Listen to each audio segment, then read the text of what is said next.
Now, for much of the past week, people have been literally screaming about the Australian Federal Police raids on a journalist's home and the ABC headquarters. Journalists and politicians are trying to outdo themselves as warriors for free speech, suggesting ridiculous things like Australia is becoming a police state and that the government is trying to silence journalists. The police have made it clear that their investigations are not aimed at catching or prosecuting journalists. This is all about chasing down top-secret leaks by people employed by the government, people in defence and other crucial arms of government, who are given top-secret security clearance and access to documents on the condition, under the law, that they don't disclose that information. So this is pretty basic and obvious stuff. Without those laws and without any attempt to enforce them, we might as well kiss goodbye to our national security apparatus and our defence and intelligence cooperation with the US, UK and other nations. I suppose as someone who used to deal in these matters when working for the Foreign Minister, I do have a privileged perspective on this, but I know that many of you share that view. But while it's understandable that aspects of these raids spark concern, and I think there is a worthwhile debate to be had about protections for journalists and whistleblowers, the hypocrisy of Labor politicians on this is just too much. Fresh from an election defeat, they are dabbling in astonishing conspiracy theories. We absolutely respect the Australian Federal Police and the work that they do. They have our support. The concern here is that there is a very real perception of bias and interference. Now, that is a wild claim, a reckless claim from someone who wants to be Federal Minister for Home Affairs. Christina Keneally there making allegations of bias and interference against the police. Wow. And this even when we know that Labor wrote to the then Prime Minister Malcolm Turnbull over these leaks, demanding an investigation.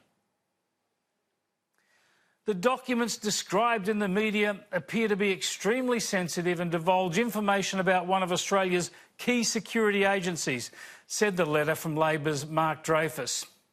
It is therefore incumbent on you to establish an investigation into how such sensitive information held by members of your government was able to find its way into the public demand. And now they cry foul and create a story about that very same investigation that they demanded. What utter political opportunism. Labor MPs are also saying they've always been fighters for the freedom of the press. At every moment along the way, Barry, Labor has had concern for the national interest to make sure that we are protecting journalists' freedoms and the freedom of the press. Well, it's pretty hard to take that claim seriously. In fact, it's hard to believe Labor would even attempt to make such a claim given recent history. Last time it was in government, Labor attempted to pass laws to bring in government regulation of the print media through a body that they would appoint. There was a backlash against that and the proposal was eventually abandoned. But apparently free speech wasn't such a priority for Labor back then when it wanted de facto regulation of the print media.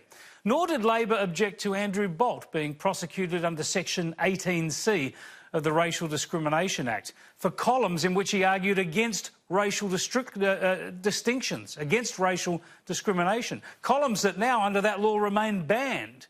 Banned columns.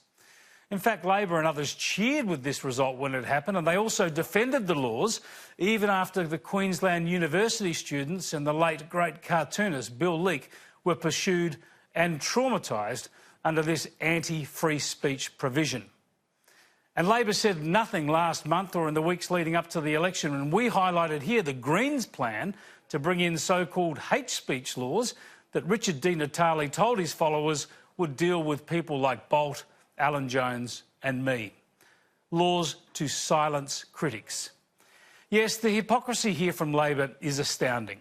You simply can't pick and choose when you are a free speech warrior.